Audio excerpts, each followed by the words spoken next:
It's a very interesting conversation. I love to ask people because it is one of those things that most of the time people just fall into it. You don't know about it. It's not common.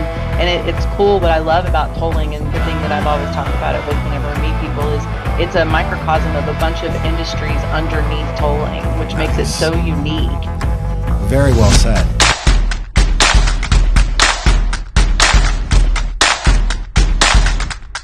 Hello, everyone, and welcome to today's episode of Toll Talk, where we're going to be speaking with members from Oklahoma Turnpike Authority. I'm one of your hosts, Kaylee Jakovics. I'm the Director of Business Development at Mojo Creative Digital, and with me I have... Alex Ficcari, CEO and founder of Mojo. Yeah, and today we have two very special guests. Very special. Yeah, we have Joni Seymour, the Chief Innovation Officer for the Oklahoma Turnpike Authority, as well as the Oklahoma Department of Transportation. And we also have Amanda Bolden, who is the Director of IT for the Oklahoma Turnpike Authority. So ladies, thank you so much for joining us today. Thank you for having us. Thank you. We're excited to be here. Yeah, it's a pleasure to have you on, and I know our viewers are excited as well. But I want to start, before we kind of get into the weeds, tell us a little bit about yourself, kind of more on the personal side. Where are you located? What's your passion? What do you like to do for fun? Thank you. So I live right outside of Oklahoma City and just a suburb outside. And my husband and I have two beautiful grown daughters who have given us three beautiful grandchildren. Wow. And we have one more on the way in just 2 months. Oh, excellent. Oh, congratulations. Thank you. All right. And Amanda, tell us about you. Yeah, of course.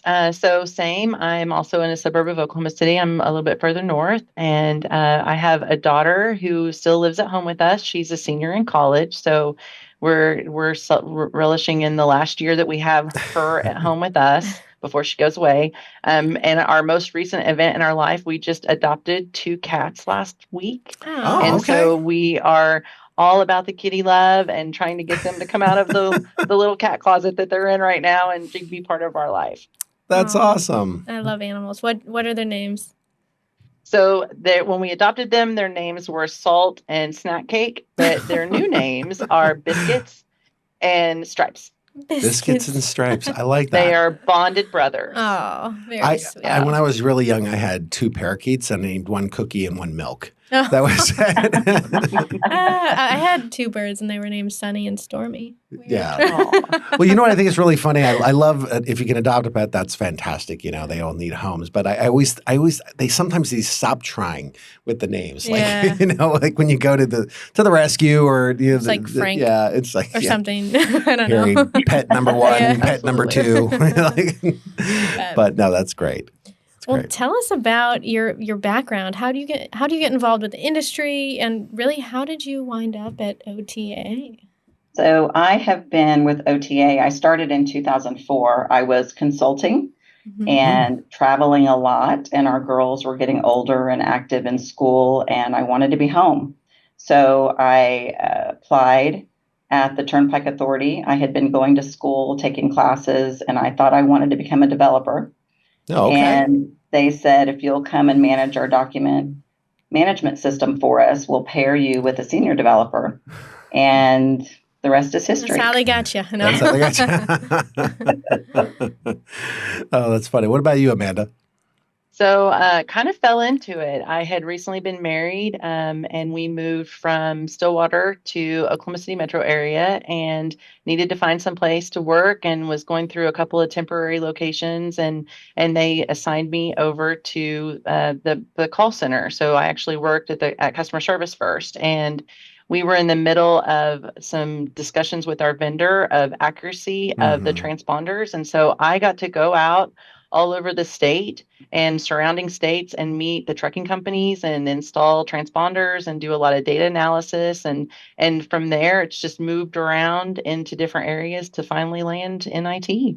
That's great. Yeah, it seems like a lot of people that are in either tolling or transportation, they're just kind of like, I fell into it, but then they Yeah. love it. And it's kind of like with a lot of our clients, Yeah, you know, with it really Mojo, is. it's like, how do we get into this industry? But we love it. So Yeah, I can tell you mine was in 10 seconds. It was off of filling out a service-disabled veteran status on a web page for $15. And the next thing you know, like a year later, I was contacted by somebody in the tolling industry. And, the rest is history. But it's always interesting how we get there.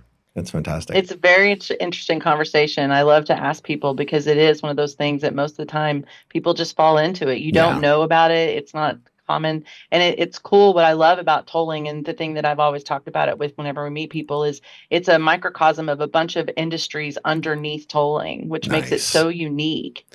Very well said. And actually that leads me to a question to you, Amanda. So, you're the director of IT. What are your primary responsibilities there? And now that you fell into this role, tell us what you're doing every day. What does a day look like in Amanda's world? Oh, a lot of meetings and a lot of email. And we've actually evolved a little bit recently. So the Turnpike Authority has actually been working on a cashless conversion now for several years.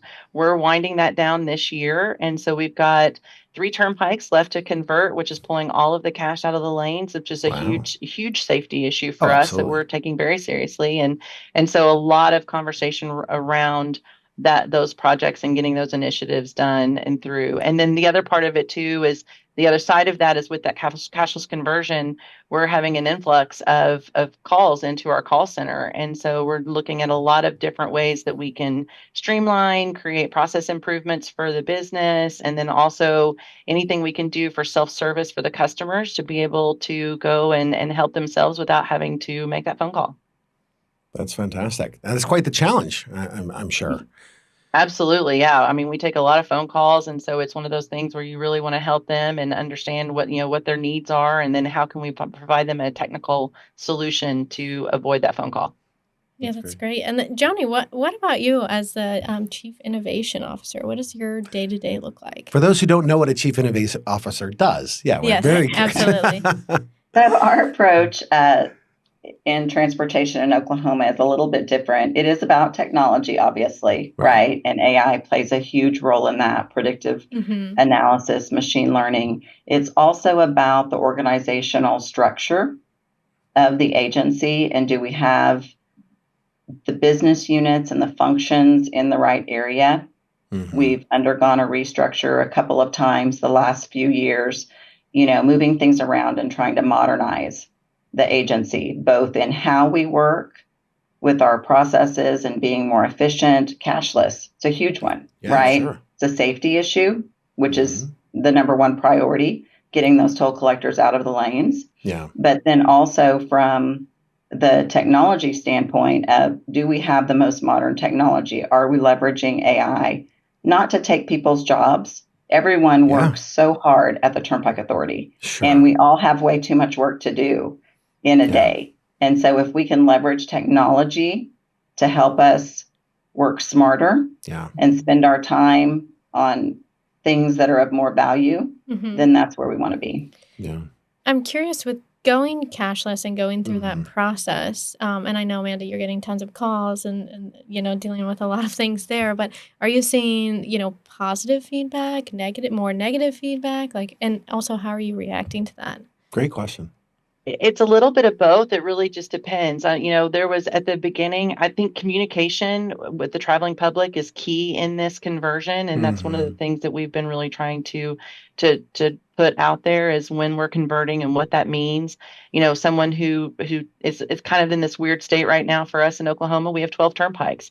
So it wasn't that they could all go at the same time. Sure. So we've been working on this for several years now. So, you may travel on one turnpike and you're going to need to pay cash on it. And then the other one, you're just going to drive. Right. And so trying to get through that communication hurdle and making sure everyone understands what we're doing and how we're doing it has been key to this. Really pushing people to open up a Pike Pass account because we want them to get that lowest rate. We want them to be able to have that transponder and be able to be, on the roadway that way. It's just easier and it's the cheaper rate for us. And so that's one of the things that we've really put out there to try to help with that. Yeah. And there's a lot of states going through this right now where they move to this cashless option. Hmm. And it's a huge endeavor. But I think, any of the naysayers, I think will disappear because it's just like, it's a new technology. Everybody's going to grumble. Nobody likes change, Exactly. right? But Yeah. Right. I think, in retrospect, a few months later, Yeah. they're going to be like, wow, this is so much That's easier. kind of Thank you, Joni. Thank you, Amanda, for making this happen. that's kind of how I felt where I live. I live in Maryland, and it's like they went cashless, and I'm like, Yeah. this is weird. But then now I'm like, oh, it's so much faster, so much easier. Like I don't have to Yeah. worry about anything. Yeah. So, Absolutely. It's a lot less stress-free. So what technologies and advancements has OTA, recently implemented to make this, your tolling systems and offerings, evolve? Like what have you implemented? Anything you can mention? Yeah, I think one of the ones like we were talking about before, trying to help with the phone calls and the people that are calling into us and what they need, we put IVR into place, Okay. and so that's been really helpful to try to direct the calls where they needed to be directed. mhm. And now we're expanding out on that IVR, giving bilingual options for that, and then also Nice. directing the calls to the areas that need them. So if you need to talk to a specific group or you have a specific problem, it routes you correctly so that you're not just waiting on generic hold. That's fantastic. That's the Yeah. improving the customer journey, which, we love. So Yeah. Yes. Make it that's- as seamless as possible. Really. Yeah, absolutely. Now, what about the data? You mentioned, Joni, I heard you mention AI, which, is always an exciting thing. And when you're trying to serve millions of people, you can't have one-to-one relationships all the time, right? But how are you leveraging data and AI? A couple ways. We're looking at some call center technology. During the pandemic, we implemented a chatbot and had a live agent feature. We're currently converting that to a newer technology that has more AI configured into it and also Okay. has more bilingual options for us that we're working on implementing, hoping to get, it's all about self-service for the customers and giving them as many options as possible, Love that. however they want to do it, right? We don't want to dictate. We just want to give all the different flavors of self-service and let them choose, right? We've all had web payments online Yeah. for years, right? That's not grabbing everyone, right? Right. It's a large percentage, but other people want to do it a different way. So that's why Amanda Exactly. said we implemented IVR, we have the chatbot, we have the Yeah. live agent features that we'll be expanding on, and then looking at other modules in this technology with AI and predictive analysis to see how we can help our call service to function better, right? Serve the customers better. The other thing that we're doing is we're looking at a lot of training a lot of different models with the team that we have going with the state around AI. We're doing a lot of proof of concepts and then working with executive leadership to determine the prioritization based on the value to the business. So we did one with our GIS asset preservation group, Okay. right? You have all these GIS specialists looking at all of these images that have been attained from the roadway, looking at signs, looking at pavement, looking at guardrail. We've proven that we can train a model to do that. Wow. And so we're looking at expanding that when we have enough resources on staff to do it. We're also looking at right-of-way and deeds and making some of that information public from an open record standpoint so that staff don't have to manage those open records requests. Again, self-service Nice. to the public and being Love it. transparent with that information and not having our content management specialists have to index all of that information because as you can imagine, that's Right. thousands and thousands of deeds that need to be processed. So, Yeah. focusing on things like that. One of the bigger things that we're doing that we're really excited about is we're working on implementing both IT governance from a portfolio standpoint and having the business help prioritize all of the work that needs to be done. And then we're creating an enterprise data management program. Okay. So data governance, data custodians, data stewards. Wow. And what that's going to do is give our new group that we created last year for revenue assurance, Mm-hmm. we can actually hire business analysts that can comb through that data. And they don't have to know SQL or Oracle or anything like that Wow. to be able to analyze that data. And then once Huge. we have that data, now we're showing that we can do predictive analytics and forecasting on it. So we're really excited. It's a great time. Yeah, you have a lot going on, and it seems like it's really revolved around like self-serving and the customer and making sure that the communications are clear and easy because, as someone might prefer the app, they might prefer calling. There's different generations and marketing tactics that you have to go after so everyone can get the communications and the things that you're rolling out. So it seems like you're doing a great job with that. Yeah. Thank you. We're excited. The next 2 years in AI are going to be huge. Yeah. It's funny, just a little anecdotal story before you continue, Kaylee. So we've done work in a lot of different industries, Mojo, and I was always very interested in finding that in the construction industry.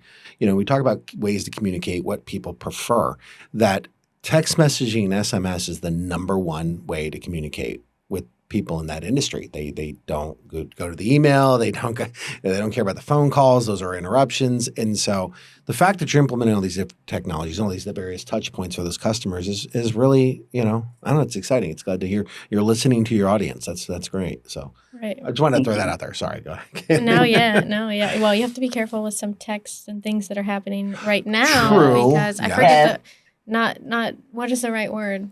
Phishing. Smishing. Smishing. That's it. Smishing. Yeah, that's right. Yeah, smishing. So you have to be aware. Yes. Just careful. Yeah, so. that was a great episode, or not episode, but webinar that we had from IBTTA the other day. Yeah, that was great. Yeah, I almost said smashing, but smishing. Yeah, smishing.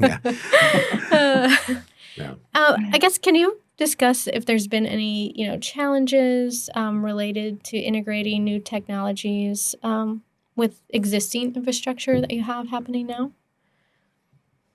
Yeah, I think that for us, the evolution that we've had is, again, it's with the cashless conversion, because so what makes the OTA unique, and one of the things I love, is that we have our own in-house IT staff. So most of our major flagship applications have been written by our in-house staff. Oh, wow. Which is great because it makes That's it very impressive. easy to be nimble, to be agile, make changes.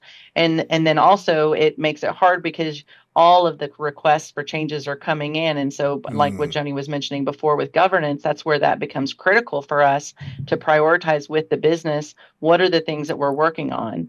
Right. So with this cashless conversion, we built the tool that we use for our call center to use for reporting, for working with the customers, looking at those images that come through. All of that has been something that we've built. Well, it's a lot to take that in for those transactions. So what used to be cash that in the IT world, honestly, we just really didn't care except for from a reporting standpoint. Well, now cash has become a transaction. It is now technology. So we've had to be very quick to be agile in our reaction to all of the things that have been happening related to those transactions.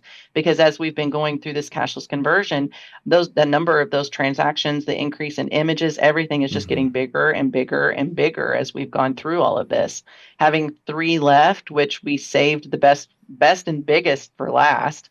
So we're really looking at the end of the year. What does this look like? How do we next year start to look at holistically? Now we have all the turnpikes converted, looking at all those transactions, putting retention into place, putting rules into place to help us to funnel through those processes and be more efficient with how we're doing it. Right. So how does that start to then expand into interoperability? How do you take all this that you're building, and what does that look like when you're solving a problem? Yeah. And interoperability is a key role in that, because it's an easier way to try to collect your funds and the revenue that you want versus having to send a pay-by-mail transaction. So, having to send something through the mail, identify who the person is. If we can do it through interoperability channels, it's easier for us. So we are definitely exploring all those avenues to try to figure out where we connect and plug in within our central region and then our other partners across the country to try to figure out how we can get together and share that information. So because it's beneficial for them as well. Absolutely. They also have the same situation, like you said before. A lot of agencies are going through this cashless conversion right now. Yeah. And speaking of interoperability, I know that I think on some type of national organization, I believe Joni is the chair, is what I'm seeing here. Do you want to talk about that and kind of your efforts there? Sure. Thanks. I am the current chair of the Central Region Steering Committee. And so the central hub went live in 2017. I took a short hiatus from tolling and went to oil and gas, and I was gone for about 3.5 years. And I came back in April of 17. And on my first day, my boss called me in and said, "Oh, and did I tell you that you have to go live next month No. with Wow. this on the central hub?" And I went, "Okay, good talk." Wow. So the central hub was born, and it was Texas and Oklahoma and Kansas. Yeah. And in June, E470 in Colorado joined the central region. And we are a happy little family. So last February, 2023 was the first hub to hub implementation. We actually won a Toll Excellence Award. Congratulations. And these are different. Oh, yeah. Okay. Yep. Oh, there you go. We have won multiple at the Yes. authority. That's So awesome. we like to showcase those off. We're very proud of them. But last year was the first hub to hub integration. And so now we're, working hard with having multiple NIOP, National Interoperability meetings Right. a year. We're now meeting in person twice a year. All the tolling entities across the U.S. working on national and trying to push it across the finish line next year. And again, it's all about customer service, right? Mhm. One-stop shop. If I have a Pike Pass and I'm able to, travel the U.S., one of our Pike Pass assistant directors was telling me he has a bucket list item, 50 states in 50 years, right? Okay, And great. so if you have a Pike Pass and you can drive anywhere, that's the goal. Yeah, That's that would be amazing. And it kind of seems, it seems like you've done great things so far. And you said how many states? 50? Well, Is it? in the central region, there are 8 of us. Well, there's 8 agencies. Okay. Texas Right. has many, Yeah. right? And so Right. there's 8 agencies and several RMAs that funnel through those Texas entities. Right. And then Florida has several different agencies as well. And so now we're talking with the Western, which is the IAG or Easy Pass group, Yeah. Eastern. And then the Western are our friends in California and Washington and that area, and working with them. Okay. So Excellent. it seems like you have a lot of probably, partners that you work with, of course. And Absolutely. I know you're part of some other groups and associations, so I'm sure relationship building and those partnerships are probably key. And the great thing about tolling, Kaylee, is it's not like banking or, there's not one of us across the street from each other, right? Right. We're not competing with each other. Right. And that's the great thing about IBTTA as well, right? We can all get together and, I'm on a technology leadership group and we like to commiserate, right? Yeah. On the things that are going on and brainstorm and learn from each other on how we all have the same problems. Right. Yeah. And I love that everyone is so open about sharing the solutions that they've tried so that we can learn lessons from each other. Yeah, very much so. That's, we've said it a billion times, IBTTAs, the culture there is sharing, it is building together, because I think we all have that same passion for, building an infrastructure, because it's the legacy that will continue to live when we're long gone, and it makes lives easier. We do so much with it. So it's fantastic. But yeah. Yeah, it's good to hear. And are you a part of any other groups other than IBTTA? And I guess another question I have is kind of how do you maintain those relationships or collaborate with other state agencies, private companies, tech partners? We're really fortunate, again, in tolling because of all the different groups that we're on between national interoperability, central, region. We're all together all the time, especially in this virtual world that we've created, right, during the pandemic. We were joking last week on a call. Sometimes I feel like I'm on more calls with my interoperable partners than I am with people that I actually work with on a daily basis. Right. Well, I think those collaborations, that's really what's going to help you grow, right? Yeah, absolutely. Yeah. Yeah. Amanda, is there any examples of, those partnerships or success stories? Success stories that you can share with us? Yeah, I think one of the things that I love about Central Region, when we have our steering meetings, whenever we're all together talking, we have a part at the end that's agency roundtable. And so each group goes around and we talk about what's going on in our area. And so it's like Joni had said before, we all do business very similar to each Sure. other. So the problems that we have are very similar. And so it's always interesting to hear, different things that the agencies are putting into place, things that they're changing, especially from, collections or integrations with businesses, with other companies, with vendors. Who are you using? Mm-hmm. Credit card processing is a huge thing for us because Yeah. we take so many credit cards. So, how do you do that? Who are you looking at? PCI.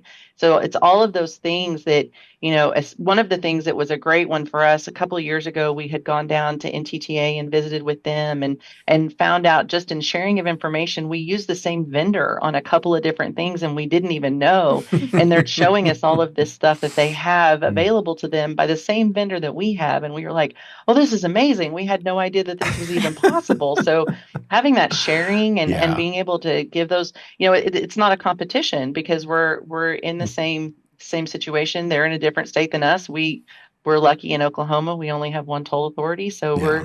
we're be able to make the great decisions for the traveling public in Oklahoma. Yeah, that's awesome. I mean, you don't get that in the private sector. Everybody's competing against everybody. Yeah. Right? Yeah. Yes, But exactly. yeah, and yeah, it is a very small industry. And you can come in and go out. Just Joni took a little sabbatical, came back. And brought more wealth, more insight, and now look where you guys are headed. Bringing new technology, new innovation. So it should be open. It's fantastic. And it seems like OTA is a great place to work. I mean, just hearing from you and knowing you two also, it seems great. And I'd love to kind of shift the conversation a little bit to talk a little bit about employee development and training and kind of what initiatives do you have in place for OTA so that the staff are continuously trained and updated on the latest technologies? So, I think the pandemic changed our approach to so many different things and definitely retention and onboarding, all of those Mm-hmm. things related to the staff was one of those things. OTA had previously been everyone was in the building. Yeah. We didn't have remote work. We had the capability, obviously, because it's technology, Sure. but the climate was at the time, we just wanted everybody in the office. And then the pandemic happened in 2020, and within 3 weeks, everyone was home. Yeah. And we were home for quite a while. And so then we had to, processes that we had where we would carry paper around the building for procurement had to be very quickly had to go to paperless. Mm-hmm. And the same kind of situation where we're sending, 100 people home with all of this equipment to then hook up. And then how do you have that culture of, being able to talk together and work together whenever you're all at home and you're in this little box that we're in right now and keep your culture together, the water cooler conversation that you normally would have or going to lunch together. And so we've really tried hard within IT to maintain that. So we've got a couple of different things that we do to just keep people current. Mm-hmm. And so the fun stuff that we do, we use Slack as a communication method for us. And so we have, we call it Happy Place. Okay. So we have a channel that it's just personal stuff. So one of my favorite times a year is, well, there's holidays too, but the first couple of weeks of school, everybody puts their kids' first day of school pictures on there. Aww. And it's great to see the kids and just see everybody happy for going back to school. Parents are happy because their kids are going back to school. And everyone's like, this is a celebration. I love that. Yeah. That's fantastic. It's great. It's one of those, and it's really great celebrating accomplishments. We actually had someone that their daughter is ice skating and she was in a competition this past weekend. And so she put a little short video of her daughter ice skating on there. And it was just so cool because you get to hear about that and learn what everybody's doing. So I love that one. I have to say, that's real. We use Slack, so I'm stealing this idea. Stealing that. Yeah, we're definitely stealing that. But the Happy Place, I mean, but that's great. Culture was impacted so greatly. We know that. But I think, how do you survive that? How do you overcome that and then own that, as an ongoing effort? That is really the challenge. And I don't think it's a one size fits all. I think you have to find what's right for your culture. And it sounds like, you'd gone through some of those and found one that works, So, that's congrats on that one. So I guess the question is now when you have new programs and new successes and new plans, the culture's there, some of the technologies are there. What does the process look? Because I believe that you can't put, technology in place of a good process. Like you got to have process. So is that how you started? I mean, tell us how you got there. Well, I'll tell you when the pandemic hit, what Amanda was talking about, 2 to 3 weeks and everyone's out of the building and Yeah. home working, being productive, accessing everything they need access to. Our Secretary of Transportation said it best in the first board meeting of the pandemic. People were properly motivated. We did in 2 weeks what it would have taken 2 years to do because we're people. We're so risk averse or change averse, right? We don't want change. So many of us. And they were properly motivated to change. And so we were able to streamline legacy processes that literally would have taken us years. That's a great point. Yeah. Well, I'm sorry, I didn't mean to cut you off, man. I thought you were going to say something, but that's definitely, I agree with that. That's a huge motivator. Yeah. You're right. And we also have previously talked, and we've chatted a little bit. You have something called the Friday Challenge. I'd love to hear about that. So it actually started when we were all in the office together, and we would do, there's used to be a TV show that, in 60 seconds you would have a challenge. And so we started off that way. And the very, very first challenge that we did was there's a local Mexican restaurant here that has a really hot salsa. It's Atomic. And so the first challenge was how much of the salsa they could eat who would win. Well, we quickly learned that that's probably not the best way to do that challenge because we had some people that went homesick. That would be that. We decided, not to do that anymore. And so then we evolved into doing different things where we had little, tricks and games that we would play. And we have a traveling trophy that we would give to everyone. Oh. And then the pandemic hit. And so it's like, okay, how do we continue this? How do we continue to do this? We need to have engagement. And so we have several people within the group that are huge movie buffs. And so now with Slack, we have a Friday Challenge channel where every week we have a theme and you have to guess it. So there'll be a picture from a movie and then a quote, and it builds day over day. And then by Friday, you have all clues, and then you get one guess. Yeah. And on what the theme is. And then by Friday afternoon, if people aren't figuring it out, then we'll start to drop hints. And so they can try to figure out what it is. But it's really fun. Everybody's engaged.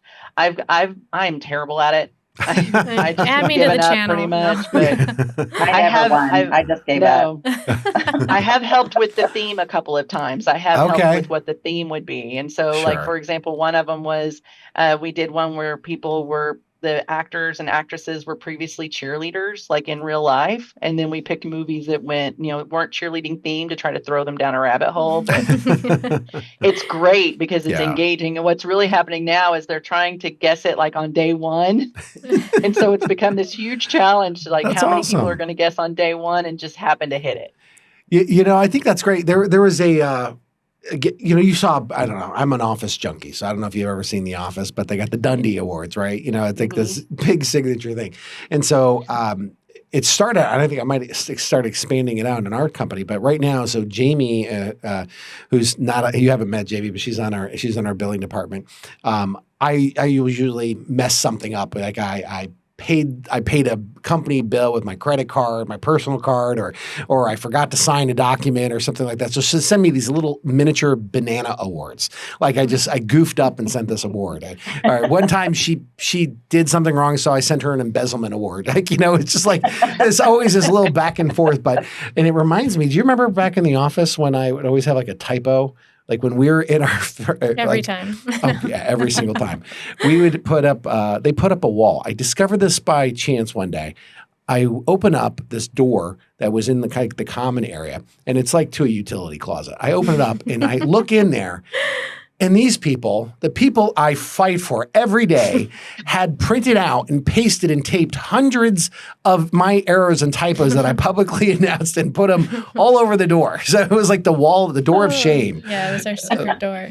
But it's those little things, right, what we come down to that build the culture of who we're at. So I love that you guys are really doing that. Yeah. So that's great. Back in the day, we had a big whiteboard in a hallway when we were all cubes, and you would write down just the things that people say sometimes that you're like, what does that mean? We had one of our DBAs one time, he said, it's not broke, it just doesn't work. And we were like, what? So it's broke? No. Broke. Well, it seems like a great place for, your employees, your team members. Yeah. In regards to training, skill development, even mentorship, do you have any like programs for the employees that you can share and talk about?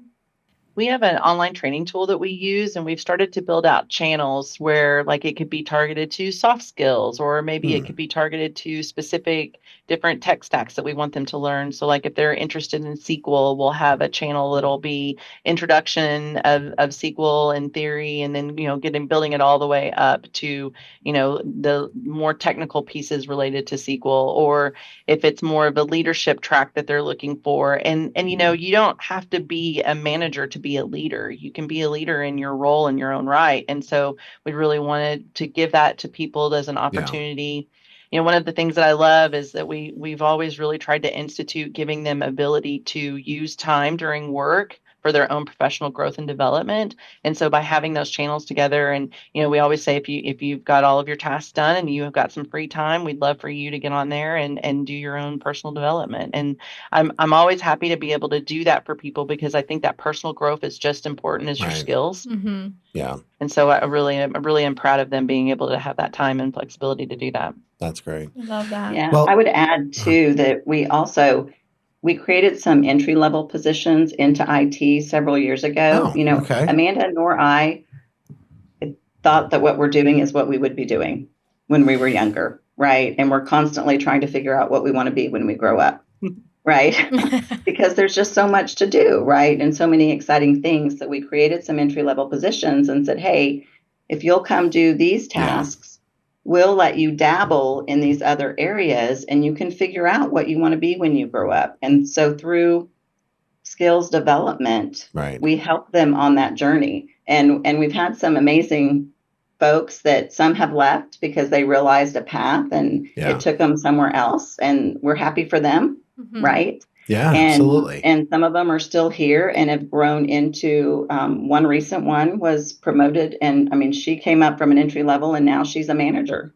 So Fantastic. It's really exciting to see folks that's amazing. Really come into their own. Yeah, that you offer that so they can kind of either, they don't have to feel, not that, some people can feel stuck at their job, but they can grow and they could, hopefully stay within the organization as well. I mean, it's great if they find something else, but, that gives them the option to expand their growth and their passion. So absolutely, the sky's the limit. You have to do your day job, but other than that, we're totally open to giving people other opportunities. That's great.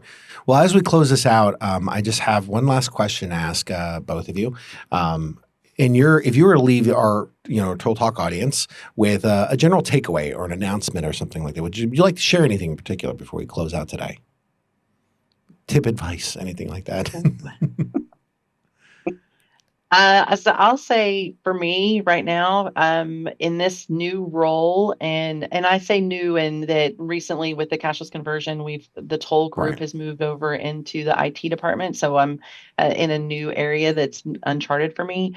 I have really been leaning on podcasts of things for leadership and communication. And I think trying to find those that fit you and find a group or a person that speaks to you and you can resonate with is important. We've been in groups where we've had leaders talk about the book that was important to them. I haven't found a book that I've really grown to, but podcasts are definitely for me. Okay. Absolutely. Ooh, we love to hear that. Yeah, that helps. Podcasts are great. Yeah. Shameless plug to you guys for doing this, right? Yeah. Because it's great. We love it. Yeah. What about you, Joni? I think in this role I've been in the last 3.5 years, I've had a lot of growth and learned a lot of things that I didn't know. And, I think that people need in leadership to have self-reflection, right? And to be open to the growth and the change. And podcasts are a great way to do that. That's awesome. We want to thank you, ladies, for joining us today. I'm one of your hosts, Kaylee Jakovics. And I'm Alex Ficcari. And we want to thank, obviously, Joni and Amanda for joining us today. And for you watching Total Talk, so thank you very much for joining. Don't forget to like, subscribe, and follow on a regular basis and give us your comments. If you have anything you want to see, you'll find both links in the descriptions for both Amanda and Joni's profiles. And, I'm sure they'd love to hear from you. So if you have any questions, send them on over. But ladies, thank you very much for your amazing leadership and the stuff that you're doing in your states. And thanks for joining us today. Thank you. Thank you. Bye-bye.